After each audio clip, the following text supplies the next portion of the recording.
Leo kuna mambo ambayo nataka niyaseme.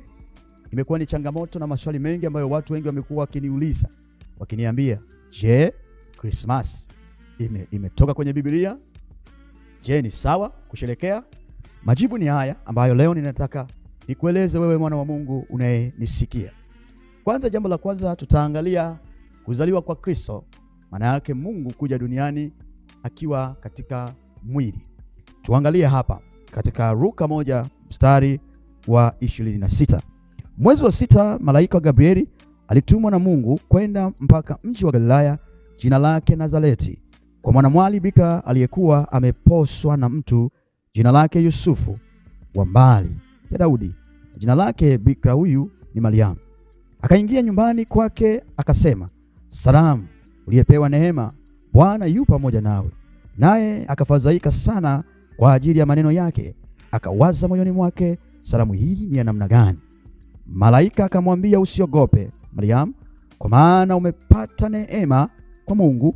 Tazama, utachukua mimba na kuzaa mtoto mwanamume, na jina lake utamuita Yesu. Tunaanza kuona hapa Mariamu anatokewa na malaika katika kipindi cha mfalme Konstantino. Mfalme Konstantino ndipo ikainuka dini hii ya Kirumi, ambayo dini ya Katoliki, dini ya Kiroma.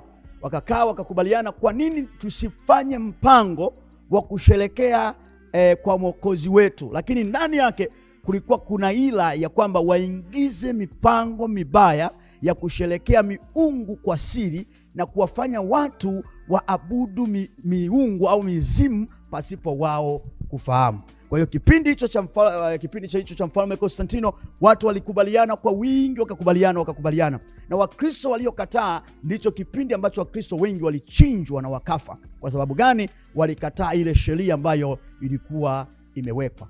Baada ya hapo ndipo wakaazimia ya kwamba siku ya Disemba 25 tuifanye iwe ni siku ya kuzaliwa kwa Mwokozi Kristo Yesu.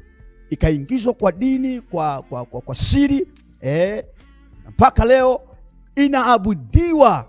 Mpaka leo hiyo siku ndio watu wanafanya ibada. Mpaka leo siku hiyo wanamwazimisha Yesu, lakini chimbuko la kumwazimisha si Yesu. Yesu hajatoa agizo la kusherekewa kwa sherehe za namna hii. Tunamsherekea Yesu ndani ya mioyo yetu kila siku. Kila siku Yesu anazaliwa ndani yetu, anatufanya kuwa wapya, anatukomboa kila siku, na tunafanyika kuwa viumbe vipya kila siku, tunatengenezwa na Bwana.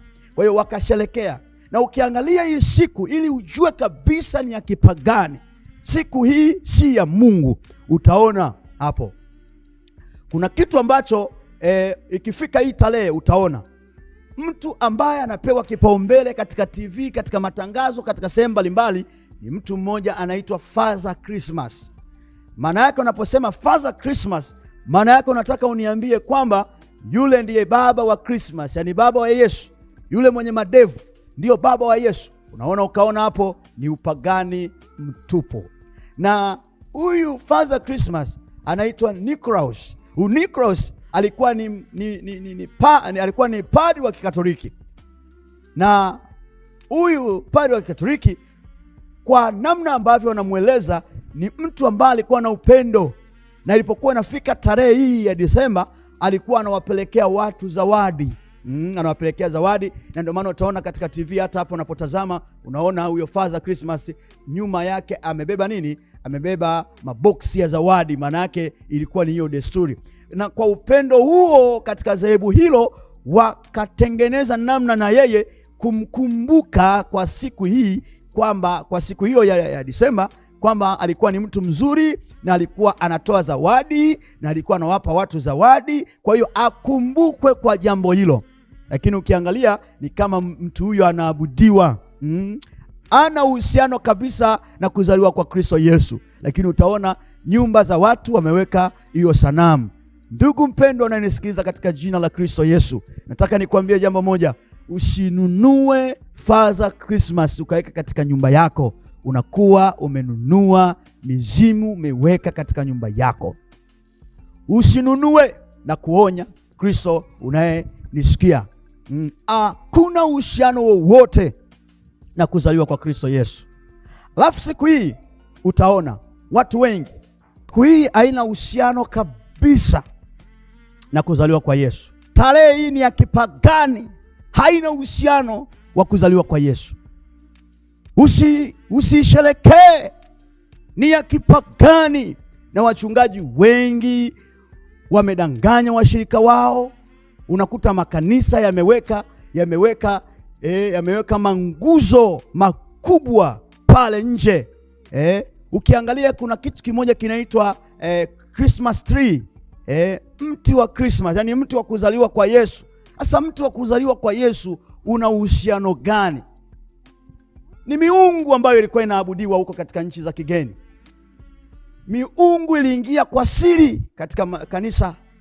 Kwa hiyo hii miungu imeingia kwa siri katika kanisa, na ikishaingizwa miungu hii katika kanisa, maana yake mnamfanya Mungu aondoke katika kanisa. Wapendwa, msifanye hii, msisherekee.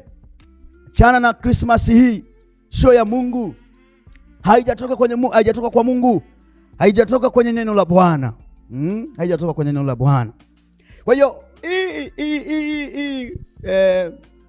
wanasema Christmas tree, utaona ni mti ambao umekaa hivi. Ukiuangalia hivi ni kama triangle, lakini imetengenezwa kwa namna fulani hivi, triangle ya Freemason. Kuna mfano nitaweka hapo, hebu utazame huo uone hiyo Christmas tree ambayo wengi huwa wanainunua mabarabarani huko, wanaweka kwenye nyumba zao, wanaipanga, wanaweka. Ukiweka hicho, umeweka miungu. Kwanza ukisherekea tu hiyo siku ya Disemba, umemsherekea Mungu wa jua, umesherekea Mungu wa jua. Hivyo basi kuwa makini, shetani ni mwongo. Shetani anataka kulidanganya kanisa. Fuata kitu kilichoandikwa kwenye neno la Mungu, lakini vitu vingine ambavyo ni mapokeo, achana navyo. Vitakufanya ukose kuingia mbinguni kwa sababu ya vitu vya namna hiyo. Mungu akusaidie. Sasa huu mti Biblia imeueleza huu mti ambao makanisa mengi wanaweka, na unakuta makanisa mengi yameweka mti huu. Wale wanaweka miti ndani ya makanisa yao, wanaweka miti ndani ya nyumba zao, ni ibada ya sanamu. Angalia Yeremia 10 mstari wa 1. Enyi nyumba ya Israeli, lisikieni neno awambiaro Bwana. Bwana asema hivi, msijifunze njia ya mataifa. Maana yake ni watu ambao wanatembea katika Mungu, wanaishi katika Mungu. Mungu anawaambia, nyinyi wa Israeli ambao nyinyi taifa teule, msijifunze kama watu wa mataifa. Na mimi nataka nikwambie wewe uliyeokoka, wewe uliyemwamini Yesu, usijifunze tabia za mapokeo ya makanisa ya kitaifa, ya mataifa yasiyo na roho wa Mungu, yasiyo na Mungu. Jifunze katika neno, jifunze katika Roho Mtakatifu, na Bwana akusaidie. Bwana asema hivi, msijifunze njia ya mataifa, wala msishangae kwa sababu ya ishara za mbinguni, maana mataifa ushangaa kwa sababu ya ishara hizo. Mstari wa 3, maana desturi za watu hawa ni ubatili, maana mtu mmoja ukata mti mwituni. Mtu mmoja ukata mti wapi? Mwituni. Watu gani hawa? Ni watu wa mataifa. Anasema mtu mmoja ukata mti mwituni. Anasemaje? Kazi ya mikono ya fundi na shoka, upaka kwa fedha na dhahabu. Na ndio maana unakuta miti hiyo mara nyingi huwa ina vimidoli, inapambwa vimidoli ile. Ukiangalia vizuri ni kama mingine kama ya gold imewekwa pale. Yani shetani ni mjanja, anajua ni machukisho, anajua Mungu anachukia haya, na anajua liko neno ambalo litawahukumu, kama hapa Bwana asemavyo katika Yeremia 10 sura ya 1 na kuendelea. Anasema usifanane na mtu wa mataifa, ambaye katika mataifa huyo huingia mwituni na kukata mti na kuupamba. Anasema na kuupamba kwa fedha na dhahabu, akiukaza msumali na nyundo usitikisike. Mfano wao ni mfano wa matende, mfano wao ni mfano wa mtende na kazi ya cherehani. Hawasemi, hawana budi kuchukuliwa kwa sababu hawawezi kwenda. Anasema wasioogopa, kwa maana hawawezi kutenda uovu wala hawana uwezo wa kutenda mema. Hapana hata mmoja aliye kama wewe, e Bwana. Mwana Mungu anasema, Mungu anaeleza, anasema vitu ambavyo wanavitumikia, hivi vitu vyao havisemi, haviongei, lakini katika ulimwengu wa roho unakuwa unaabudu miungu au mizimu.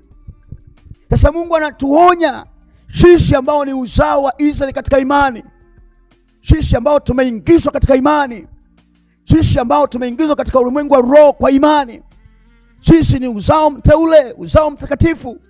Hatutakiwi kushiriki sanamu, miti yoyote kuingiza nyumbani ikiwa ni kigezo cha kusherekea. Kwanza hiyo tarehe sio yenyewe, na hautakiwi kuisherekea hiyo tarehe.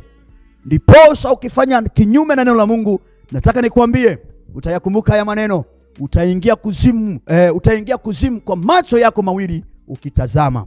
Epuka kuabudu mizimu hii, epuka kusherekea sherehe ya kipagani. Mungu akusaidie.